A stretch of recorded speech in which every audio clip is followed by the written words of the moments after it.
Assalamu alaikum dear students, hope all of you will be fine. I welcome all of you to Abhisar Sociology classes. आप इधर बैठो पीछे आप लोग वहाँ बैठे इतनी भी वहाँ आ जाते हो इतनी भी बैठो कोई बात नहीं ठीक है. Today we are going to discuss a new approach या new perspective that is functionalism या फंक्शनल थ्योरी. ठीक है, जिसको बहुत सारे सोशोलॉजिस्ट स्ट्रक्चरल फंक्शनलिज्म भी कहते हैं.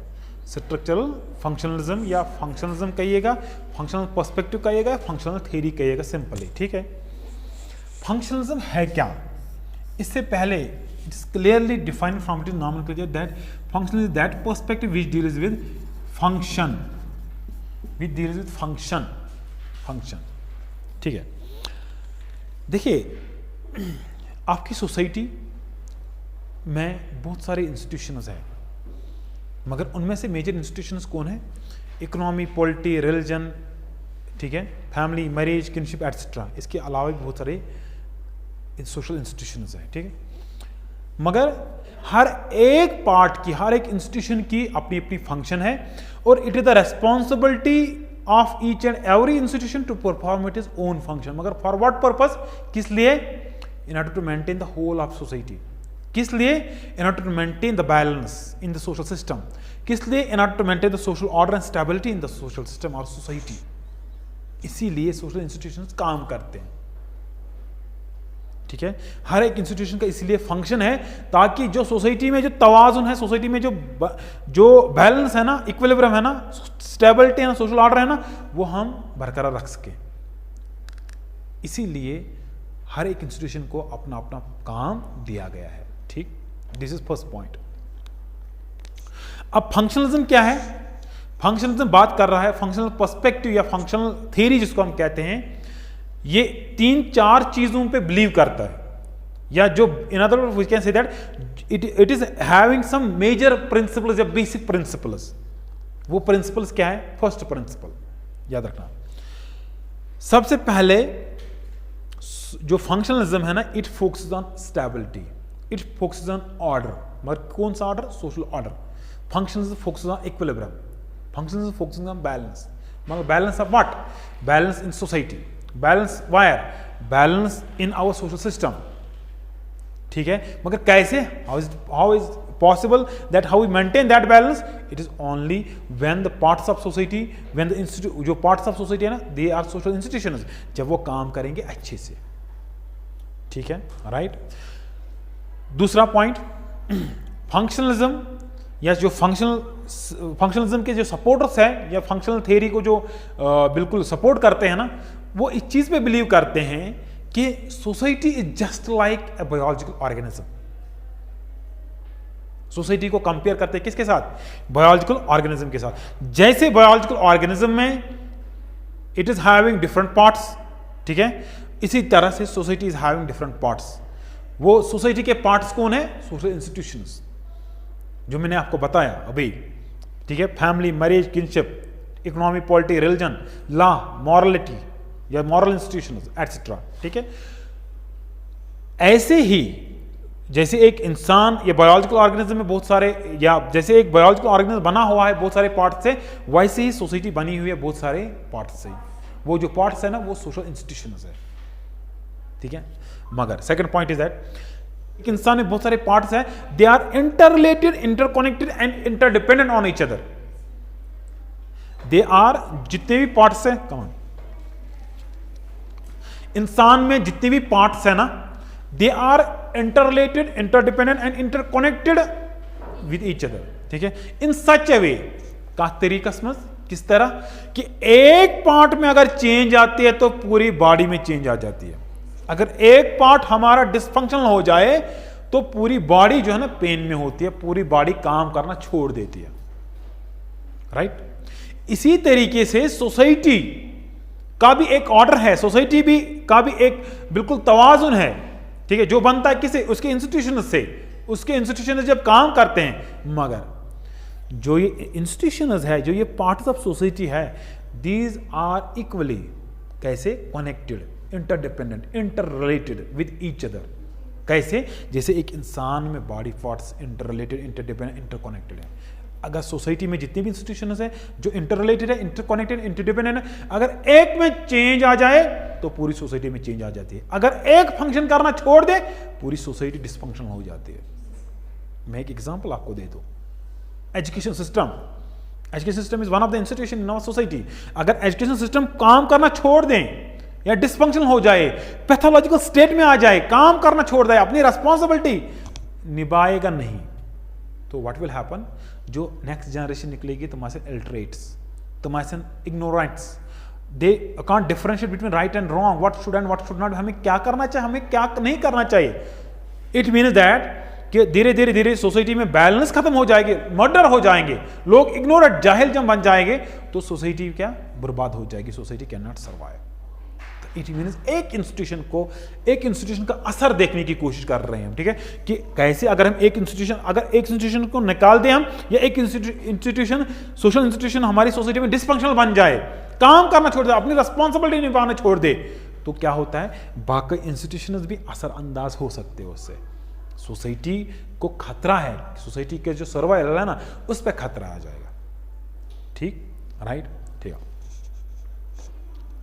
अब अगर जैसे मैंने कहा एक इंस्टीट्यूशन में चेंज आ जाएगी तो पूरा जो सिस्टम है ना उसका तवाज़ुन बिगड़ जाता है, जैसे मैंने आपको बॉडी की एग्जांपल दे दी, ठीक है। अब नेक्स्ट पॉइंट क्या है, नेक्स्ट पॉइंट ये है कि जो फंक्शनलिज्म है, जो फंक्शनलिस्ट है, जो फंक्शनल थ्योरी है ना, ये इस चीज पे बिलीव कर रही है या ये इस चीज पे फोकस कर रहा है कि कैसे, ये इस चीज पे बिलीव कर रहा है कि सोसाइटी में जो तवाज़ुन रखना है ना वो जरूरी है, सोसाइटी में जो सोशल स्टेबिलिटी है ना वो जरूरी है, सोसाइटी में जो सोशल ऑर्डर है ना वो जरूरी है। अब कैसे रखा जाए इस चीज पे ये फोकस कर रहा है कि कैसे हम इस तवाज़ुन को मेंटेन करें, कैसे इस इक्विलिब्रियम को, बैलेंस को मेंटेन किया जाए, ठीक है। इस पे कौन फोकस कर रहा है, फंक्शनलिज्म, ठीक है। उसके बाद साथ साथ देखिए जो स्टेबिलिटी या कॉपरेशन, ठीक है, और कॉन्फ्लिक्ट एंड चेंज, स्टेबिलिटी और social order, conflict and change, ठीक है। एक तरफ से स्टेबिलिटी एंड सोशल ऑर्डर है, दूसरी तरफ से कॉन्फ्लिक्ट एंड चेंज है, ठीक है। ये to sides of the same coin है, इक्वली रेस्पॉन्सिबल है। एक सोसाइटी में कॉन्फ्लिक्ट भी होता है, कॉपरेशन भी होता है। स्टेबिलिटी में स्टेबिलिटी होती है, सोशल ऑर्डर भी होता है, और सोसाइटी में जो है एक सोसाइटी में चेंज भी आ जाती है, ठीक है। मगर ये जो फंक्शनलिज्म है, ये जो फंक्शनलिस्ट है, ये जो फंक्शनल थ्योरी है ना, it pays less attention towards what, change और कॉन्फ्लिक्ट। ये कहते हैं कॉन्फ्लिक्ट की कम गुंजाइश है। हमें किस पे ध्यान देना चाहिए कि सोशल ऑर्डर को कैसे मेंटेन किया जाए, सोशल स्टेबिलिटी को कैसे बिल्कुल बरकरार रखा जाए, चेंज पे ज्यादा हमारा ध्यान नहीं होना चाहिए क्योंकि चेंज लीस्ट पॉसिबिलिटी है, मगर it is a reality. Change हकीकत है, कॉन्फ्लिक्ट हकीकत है। कॉन्फ्लिक्ट एंड जो है ना, conflict is the part and parcel of our life. हर एक सोसाइटी में कॉन्फ्लिक्ट हो रहा है। कॉन्फ्लिक्ट किसे कहते हैं, आइडियोलॉजिकल डिफरेंस है कि नहीं, ठीक है। तो सोशल चेंज पॉसिबल है, सोशल चेंज हर एक सोसाइटी में आती है, it is law of nature. तो हम इसको कैसे डिनाई कर सकते हैं, हम इसको कैसे नेग्लेक्ट कर सकते हैं। जो फंक्शनलिस्ट है ना, फंक्शनलिज्म ये बात कर रहा था कि लेस अटेंशन दिया था उन्होंने किसके towards what, towards social change, towards what, towards conflict, मगर जो हकीकत में हमारी सोसाइटी का पार्ट है। समझ आ, ठीक है। तो इसके बाद नेक्स्ट जो प्रिंसिपल है किस चीज का, फंक्शनलिज्म का, फंक्शनल थ्योरी का, वो ये है कि जैसे एक इंसान में, एक बायोलॉजिकल ऑर्गेनिज्म में बहुत सारे पार्ट्स हैं, मगर इन पार्ट्स में से कुछ पार्ट्स इतने इंपॉर्टेंट है कि अगर वो थोड़ी देर के लिए फंक्शन करना छोड़ दे तो पूरी बॉडी डेड हो जाती है। For example brain, for example जो हमारा हार्ट है, हार्ट बिल्कुल फंक्शन करना छोड़ दे, जो ब्रेन फंक्शन करना छोड़ दे, can we survive, can we survive, no, not at all. ऐसा कोनो जिंदा रूजित। इसी तरह से हाँ, अगर अल्लाह ताला दिन जब अल्लाह ताला बचाए हाथ कटे किसी का, टांग पैर कटे किसी का, तो बॉडी सर्वाइव कर पाती है कि नहीं। जो भी है कोई अल्टरनेटिव देख के हम बिल्कुल जो भी आर्टिफिशियल लिम्ब, आर्टिफिशियल पैर लगा सकते हैं, बाकी एक्सेट्रा, मतलब बॉडी विल वर्क, ठीक है, जिंदा रह सकती है, ठीक है। मगर इसी तरह से सोसाइटी में कुछ इंस्टीट्यूशन ऐसे हैं जो मोस्ट इंपॉर्टेंट होते हैं for the survival of the society. अगर वो काम करना छोड़ दे तो सोसाइटी कैन नॉट सर्वाइव। हाँ वाकई है, वाकई भी इंपॉर्टेंट है, मगर जैसे बॉडी की तरह अगर वो कट भी जाए, डिस्फंक्शनल हो जाए थोड़ी देर के लिए, कोई टेंशन नहीं है, सोसाइटी कैन सर्वाइव। मगर अगर जो main institution of the society है, फॉर एग्जांपल एजुकेशन, जो हमें सिखाते हैं तमीज, right and wrong, good and bad, what should and what should not, एक इंसान से कितने पैसे कैसे रहना चाहिए, कैसे बैठना चाहिए, क्या कैसे उसकी जिंदगी बसर करनी है, अगर ये हम निकाल देंगे अपनी सोसाइटी या डिस्फंक्शन हो जाए तो हमारी सोसाइटी में क्या पीस नहीं रहेगा। लोग जो है ना मर्डर्स कर पे उतर जाएंगे, लोग डकैती पे उतर जाएंगे, लोग चोरी करेंगे, ठीक है, उससे क्या है सोसाइटी का तवाज़ुन बिगड़ जाएगा और हमारी सोसाइटी डिस्ट्रॉय हो जाएगी। ठीक है, तो इस तरह से ये जो थे ये कुछ प्रिंसिपल्स थे, ये जो बेसिक एजम्पशंस थे किस चीज के, फंक्शनलिज्म के। फंक्शनलिस्ट यही कहते हैं और फंक्शनल पर्सपेक्टिव हमें ये कहता है। जैसे लास्ट लेक्चर में हमने ये पढ़ा था, जो फंक्शनलिज्म है ना, फंक्शनलिज्म किस चीज से पहचाना जाता है, हाउ सोसाइटी फंक्शंस, या सोसाइटी में जो इंस्टीट्यूशन है ना कैसे ये काम करते हैं, किस लिए, for maintaining the whole of the society, for maintaining balance in the system, for maintaining क्या, social order in the system. समझ आओ, फंक्शनलिज्म, फंक्शनलिज्म, फंक्शनलिज्म किसे कहते हैं, सिंपली वी कैन से, देखिए functionalism which is often referred to as functional approach, इसको हम functional approach कहते हैं या स्ट्रक्चरल फंक्शनलिज्म कहते हैं, is rooted in the writings of Spencer and Emile Durkheim and other works. इसके अलावा पार्सन, मर्टन एंड डेविस जो एक्सेप्ट करते हैं फंक्शनलिज्म को, ठीक है, ये इसी बिलीव करते हैं, किसके वर्क्स, पहले सबसे पहले स्पेंसर एंड इमाम दुर्खाइम, ठीक है, स्पेंसर ने ही, ये जो अगस्कोम एंड स्पेंसर ने ही सोसाइटी को कंपेयर किया था सबसे पहले किसके, ऑर्गेनिज्म के साथ, बायोलॉजिकल ऑर्गेनिज्म के साथ, ठीक है। ये एंट्रेंस में भी आया था पिछली बार, इस बार इस केयू एंट्रेंस में, कि किसने, कौन सा सोशोलॉजिस्ट था वो जिसने कंपेयर किया था सोसाइटी को ऑर्गेनिज्म के साथ। उसमें बेस्ट ऑप्शन था अगस्कोम, बाकी भी थी मगर अगस्कोम ने किया है, ठीक है। तो स्पेंसर एंट्रेंस में ज्यादा डीप क्यों किए, ये आता जो मैं पढ़ा रहा हूँ आपको, ठीक है।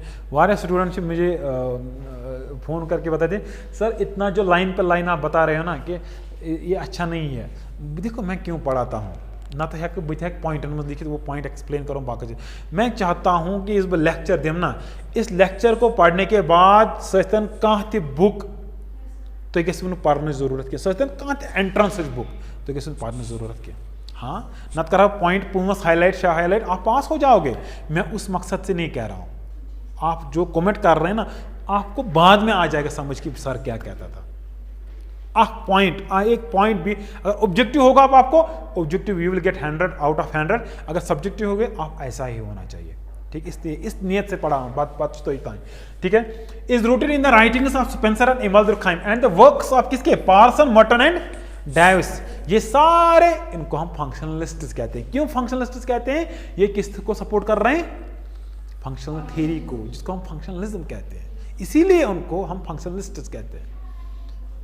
ये इस चीज में बिलीव करते हैं कि सोसाइटी कैसे फंक्शन करे और सोसाइटी में जो सोसाइटी की फंक्शन करना इंपॉर्टेंट क्यों है, या सोसाइटी में जो इंस्टीट्यूशंस है ना उनकी फंक्शन करना कितना इंपॉर्टेंट है for the survival of the society. अगर वो फंक्शन करना छोड़ दे क्या हो जाएगा, ये इस चीज पे बिलीव कर रहे हैं। ये मान रहा है कि society is just like an organism, ये मान रहा है कि सोसाइटी में जितने भी पार्ट्स है ना वो interrelated, interconnected, interdependent on each other in such a way कि अगर एक में चेंज आएगी पूरी सोसाइटी में चेंज आ जाएगी।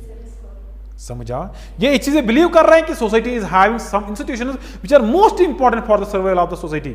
अगर वो फंक्शन करना छोड़ दे society will not survive.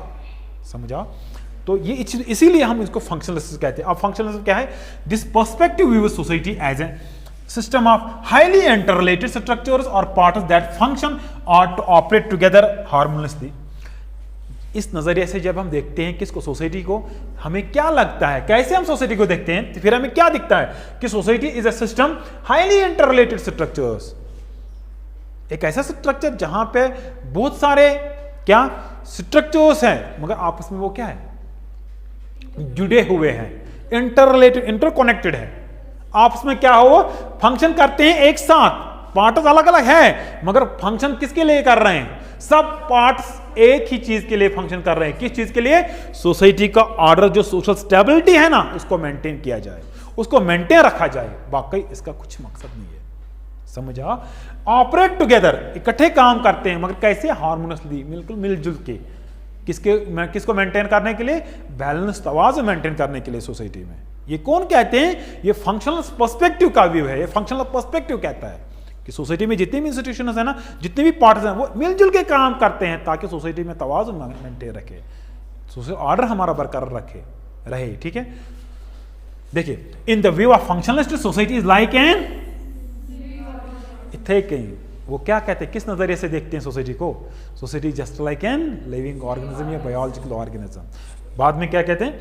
In which each part of the organism contributes to the survival. हर कोई पार्ट इसमें, society is just like an organism, ठीक है, मगर जहां पे हर कोई पार्ट कोशिश कर रहा है, फंक्शन कर रहा है ताकि सोसाइटी मेंटेन रहे, जो बैलेंस है ना बॉडी का, ये बरकरार रहे। ये जो बैलेंस है ना किस चीज का? सोसाइटी का, सोशल ऑर्डर, ये बिल्कुल मेंटेन रहे। समझ आओ? ये कौन कहते हैं? ये कहते हैं, ये व्यू है किनकी? फंक्शनलिस्ट्स की। फंक्शनलिस्ट्स के कौन कौन है? स्पेंसर, इमाम दुर्कheim, पार्सन, मर्टन एंड डैविस। एक्चुअली जब हम कहते हैं फंक्शनलिस्ट, इट मीन दैट वो किस पे भरोसा करते हैं? जो प्रिंसिपल्स ऑफ फंक्शनलिज्म है उसको एक्सेप्ट करते हैं। Yes, we are accepting the things. ऐसा ना, देयर इज सिमिलरिटी बिटवीन, वही जो फंक्शनलिज्म कहेगा वही क्या फंक्शनलिस्ट्स के भी विचार है ना। ठीक है, इसके बाद the basic unit of society and it is various parts are understood primary in terms of their relationship to the whole. जो basic parts of the society है ना, जो इंस्टीट्यूशंस है, ठीक है, आप हाथ को, पैर को किसका पार्ट समझ रहे हो? बॉडी का पार्ट। इसी तरह से सोसाइटी में जितने भी इंस्टीट्यूशंस है ना, तो आप किनका पार्ट उसको समझ रहे हो? सोसाइटी का। वो आप ये एक्सपेक्ट कर रहे हैं कि जो ये काम कर रहे हैं, ये किसके लिए काम कर रहे हैं? सोसाइटी के लिए। फंक्शनिस्ट ये कहते हैं। ठीक है, ये जो पार्ट्स आपको दिख रहे हैं, basic units of the society, these and it is various parts are understood primarily in terms of what? Relationship to the whole. इसको हम अंडरस्टैंड कर पाएंगे, मगर किसको? जब हम देखेंगे किस नजरिए से? सोसाइटी के नजरिए से। कैसे ये सोसाइटी के लिए इंपॉर्टेंट है, कैसे इनका फंक्शन करना सोसाइटी के लिए इंपॉर्टेंट है। ठीक है, according to functionist view, various parts of social structure have functions for किसके लिए? For maintenance and survival of the system. ये कहते हैं, ये इस चीज पे बिलीव, फंक्शनलिज्म इस चीज पे बिलीव कर रहा है कि various parts of the social structure, जितने भी पार्ट्स है सोशल स्ट्रक्चर, जिनको हम सोशल इंस्टीट्यूशंस कहते हैं, ठीक है, हैव फंक्शंस फॉर द किसके लिए? For the maintenance and survival of the society, for the maintenance and the survival of the system. System कहिएगा, सोसाइटी कहिएगा। सोशल सिस्टम पार्सन ने कहा है, किसको? सोसाइटी को। ठीक है, ये क्या किसी से बिलीव कर रहे हैं कि जितने भी various function, various parts of the social structure हैं, मगर वो इकट्ठे काम कर रहे हैं किसके लिए? मेंटेन रखने के लिए। क्या? तवाजुन, सोशल ऑर्डर। किसके लिए? For the survival. जब हम तवाजुन मेंटेन रखेंगे, बैलेंस मेंटेन रखेंगे सोसाइटी का, जाहिर सी बात है सोसाइटी विल सर्वाइव। अगर हम नहीं रखेंगे, सोसाइटी कैन नॉट सर्वाइव। ये जो सोसाइटी का सर्वाइवल कहां से पैदा हो रहा है? सोसाइटी का सर्वाइवल कैसे पॉसिबल है? इट इज ओनली पॉसिबल जब हम सोसाइटी को मेंटेन रखें, जब हम सोशल इंस्टीट्यूशंस को प्रॉपर्ली काम कराएंगे, जब हम बिल्कुल उनमें से कोई भी इंस्टीट्यूशन काम करना छोड़ दे, सोसाइटी कैन नॉट सर्वाइव। इसके बाद जो हम कह रहे थे अभी, वही आपको पढ़ना है। ठीक है, कुछ प्रिंसिपल्स है किस चीज के? फंक्शनलिज्म के। वो क्या है? फर्स्ट प्रिंसिपल क्या है? द जनरल, याद रखना, द जनरल इंटररिलेटेडनेस और interdependence of the parts of the social system और सोसाइटी। ये किस चीज पे बिलीव करता है फंक्शनलिज्म? जो पहला जो प्रिंसिपल है किस चीज का? फंक्शनलिज्म का, फंक्शनल पर्सपेक्टिव का, फंक्शनल थ्योरी का, कि जो वेरियस पार्ट्स है किसके? सोसाइटी के, these are interrelated, interconnected and interdependent on each other in such a way कि अगर एक चेंज में, अगर एक इंस्टीट्यूशन में एक पार्ट में चेंज आएगी तो पूरी सोसाइटी चेंज आ जाएगी, पूरी सोसाइटी मुतासिर हो जाएगी। दूसरा, the existence of the normal state of affairs in the state of equilibrium. कि सोसाइटी का या सोसाइटी में इक्विलिब्रियम रखना कितना इंपॉर्टेंट है। अगर सोसाइटी में हम इक्विलिब्रियम नहीं रखेंगे तो क्या हो जाएगी? Society can not survive. और ये इक्विलिब्रियम का कैसे हम मेंटेन रखेंगे? जब हम हमारे इंस्टीट्यूशंस अच्छी तरह से काम करेंगे। अगर वो छोड़ देंगे फंक्शन करना, काम करना, तो हम इक्विलिब्रियम नहीं रख पाएंगे, हम बैलेंस नहीं रख पाएंगे, सोशल स्टेबिलिटी नहीं रख पाएंगे। समझ आओ? इसके बाद, the way that all the parts of the system recognise to bring things back to the normal. हाँ, अब तीसरा पॉइंट क्या है? तीसरा प्रिंसिपल क्या है? किस चीज का? Functional perspective. इंसान पैथोलॉजिकल स्टेट में या डिजीज स्टेट में इल पड़ जाता है ना। इंसान हमेशा हेल्दी मत होता है। ठीक है, इंसान कभी कभार बीमार पड़ जाता है, मगर ये बॉडी पार्ट्स की रिस्पॉन्सिबिलिटी है ये इम्यून सिस्टम जो हमारा है उसकी रेस्पॉन्सिबिलिटी है कि जहां पे भी बॉडी का पार्ट बीमार है ना, उसको मदद करना, किसमें, रिकवर होने में। किसकी रेस्पॉन्सिबिलिटी, और मैं ये हम तो ठीक बात है ना, बल्कि बॉडी पार्ट की जो जो हमारी बॉडी की जो इम्यून सिस्टम है ना, ये उसकी रेस्पॉन्सिबिलिटी है, क्या चीज, रेस्टोर कर लेना बैलेंस। इस जो हमारे बॉडी में कोई चीज डिसफंक्शनल है, जो फंक्शन नहीं कर रहा है, फंक्शन करना जिसने छोड़ दिया है बिकॉज ऑफ इलनेस एटसेट्रा, कमजोर गो, ठीक है, तो it is responsibility of our body, जो इम्यून सिस्टम हमारा, उसको स्ट्रांग करना और बैक रेस्टोर में ला जाना, या उस चीज को रेस्टोर कर लेना ताकि वापस फंक्शन करे। तो इससे रिकवर हो जाते हैं, रेस्टोर, वापस नॉर्मल स्टेट में आ जाते हैं। कभी कभार हमारी बॉडी में हमेशा हम हेल्दी नहीं रह पाते हैं, ठीक है, बल्कि कभी कभार जब हम इल पड़ते हैं तो it is the responsibility of our immune system to bring back किस चीज को, नॉर्मल सी, अपनी बॉडी में नॉर्मल सी लाना। इसी तरीके से सोसाइटी में भी बहुत सारे इंस्टीट्यूशंस जैसे पैथोलॉजिकल स्टेट में पड़ जाते हैं। Pathological state means disease state means कि काम करना छोड़ देते हैं, या जो काम है उनका वो परफॉर्म अच्छी तरह से नहीं कर पाते हैं। वो एक एग्जांपल मैं आपको दे दूं, जो हमारे मॉरल इंस्टीट्यूशंस है, वो अगर अच्छी तरह से काम कर लेते या इतने स्ट्रांग होते, मैं करप्शन का विक्टिम में नहीं बनता। बुराठानो करप्शन टेल, अगर हमारे मॉरल इंस्टीट्यूशन इतने अच्छे होते हैं, अगर हमारे रूल्स एंड रेगुलेशन, जितने भी इंस्टीट्यूशंस हैं डील कर रहे हैं रूल्स एंड रेगुलेशंस के साथ, ठीक है, अगर वो अच्छे होते हैं, अगर वो डिजीज ना होते, अगर वो पैथोलॉजिकल स्टेट में ना होते, तो हम करप्ट नहीं होते, हम ड्रग एडिक्ट्स नहीं होते। इसका मतलब क्या है, जो मॉरल इंस्टीट्यूशंस है, बहुत सारे ऐसे इंस्टीट्यूशंस हैं उनमें जो बीमार है इस वक्त, जो पैथोलॉजिकल स्टेट में है, जो काम नहीं कर रहे हैं। जब वो काम धीरे धीरे अगर उन्होंने काम करना धीरे धीरे स्टार्ट किया तो हमारी सोसाइटी बच जाएगी। अगर उन्होंने काम करना छोड़ दिया तो हमारी सोसाइटी करप्शन, इसको शिकार किसके, करप्शन की, we will become the victims of drug addiction, corruption etcetera, gambling, जुआ, जार एटसेट्रा, है ना। तो इट मीन्स दैट अगर हम मॉरल इंस्टीट्यूशंस को स्ट्रांग नहीं करेंगे, मॉरल इंस्टीट्यूशंस के जरिए या लोगों को बिल्कुल क्या रेस्टोर करने की कोशिश नहीं करेंगे, तो हमारी सोसाइटी कैन नॉट सर्वाइव। हम ड्रग एडिक्ट्स बन जाएंगे। जब ड्रग एडिक्ट्स बन जाएंगे तो आप ड्रग एडिक्ट्स का अंजाम देखते हो ना, क्या है, हमारी सोसाइटी कैन नॉट सर्वाइव। हम आगे नहीं बढ़ सकते हैं, हमारी सोसाइटी में तमीज नहीं रहेगा कि right and wrong, good and bad etcetera, जो भी है, क्या करना चाहिए क्या नहीं करना चाहिए। समझ आओ। इसके बाद a society has an underlining tendency to be in equilibrium और बैलेंस, ठीक है। एक सोसाइटी में बिल्कुल एक पैटर्न होता है कि सोसाइटी को अगर आगे भी बढ़ाना है तो you have to create a balance, you have to maintain a balance, ठीक है। एक तरीका होता है जिस तरीके से वो क्या अपनी सोशल स्टेबिलिटी है ना मेंटेन कर सकता है, ठीक है, उसके लिए काम करना पड़ता है। फॉर एग्जांपल लॉज है, रूल्स है, रेगुलेशंस है ना। यहाँ पे कोई मैं कत्ल क्यों नहीं करता हूँ, मैं अगर चाहूँ मैं क्यों नहीं करता हूँ, मुझे पता है कि मुझे अल्लाह ताला बचे जेल जाना पड़ेगा या बाकी जो भी है वर्ड पेनल्टी देनी पड़ेगी, ठीक है। ये हमें कंट्रोल कर रहे हैं, ये हमें रोक रही है किस चीज़ से, इस चीज़ से, ताकि हाँ ये जब हम इस चीज़ से बचा रही है चीज़ों से करने से, ठीक है, ताकि हमारी जब हम ये चीज़ एक्सेप्ट करते हैं कि मैं अगर चोरी करो बाकी जो भी है पेनल्टी पड़ जाएगी, जेल हो जाएगा एटसेट्रा, जो भी है व्हाटएवर, तो इट मीन्स दैट कि सोसाइटी का तवाज़ुन इससे मैं बरकरार रखता हूँ। समझा। सोसाइटी का मन आपको लग रहा है अगर रूल्स एंड रेगुलेशन को निकाल दिया जाए, कुनी पर पुनिशमेंट देना किसी को नहीं, चाहे कांचूर करतन, चाहे कत्ल करतन, चाहे कुछ भी ड्रग एडिक्ट बन जाए, किसी पे सर सब छूट, 2 दिन में देख लीजिए कौन सर्वाइव कर पाएगा, नहीं कर पाएगा। हर किसी को थ्रेट होगी कि क्या होगा, जब थ्रेट होगी लुक मैरन वॉर्म से, ठीक है।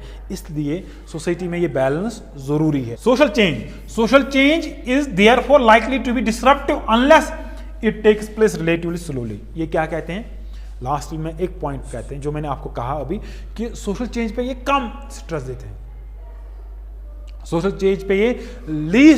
चेंज को लीस्ट इंपॉर्टेंस देते हैं। ये कहते हैं कि social change, in other words we can say that इन्होंने जैसे नेग्लेक्ट किया सोशल चेंज को, सोशल चेंज आनी ही नहीं है। हाँ अगर एक्सेप्ट भी करते थे, ये कहते थे कि सोसाइटी में सोशल चेंज धीरे धीरे अगर आएगी भी तो धीरे धीरे आ जाएगी, तो वो इतना नुकसान नहीं पहुंचाएगा हमारी सोसाइटी की जितना एक इंसान सोचता है।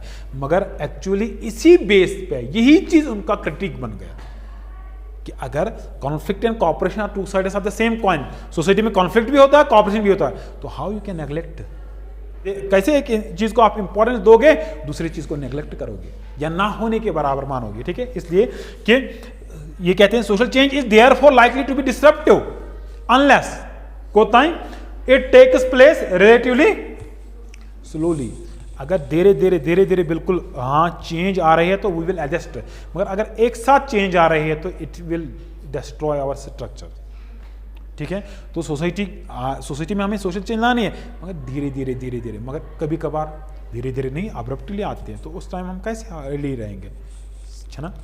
तो कहने का मतलब ये है कि जो फंक्शनलिस्ट है या फंक्शनलिज्म है ना, ये सोशल चेंज पे कम स्ट्रेस करता था as compare to social stability, as compare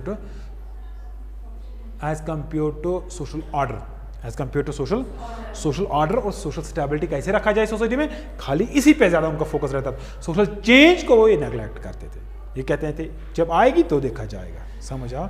ये था हमारा फंक्शनल पर्सपेक्टिव। इसके बाद कल देखेंगे हम कि ये जो ट्रैलकॉट पर्सन, स्पेंसर और इमानुएल ने क्या कहा रिगार्डिंग फंक्शनलिज्म या functional perspective. Thank you so much.